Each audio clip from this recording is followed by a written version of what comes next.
it's Teresa Lou again. Today we're going to make a strawberry peach smoothie with just a little bit of pomegranate in it. Let's get started. Alright, first we're going to start with our 1 cup of strawberries. Now if you remember me telling you, I always like to use at least 1 frozen fruit in a smoothie. A good way to do this is to buy fresh fruit, cut it up and freeze it ahead of time. And then that way it's going to taste a whole lot better than if you just buy frozen fruit in a bag from the grocery store. Next, we've got half a cup of peaches.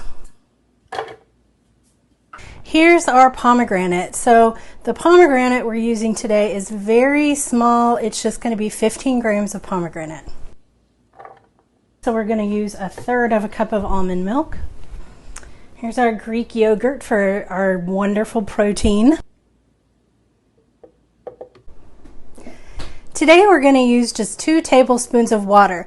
Now a lot of recipes will call for using juice, but that's just added sugar that we don't need. And finally, my favorite, 1/4 cup of ice.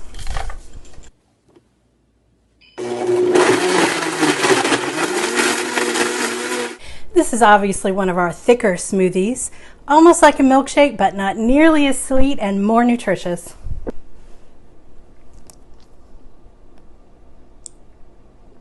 Oh, that's so good. The pomegranate adds some extra antioxidants, which we all need.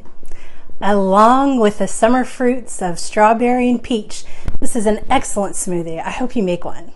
Thanks for joining me.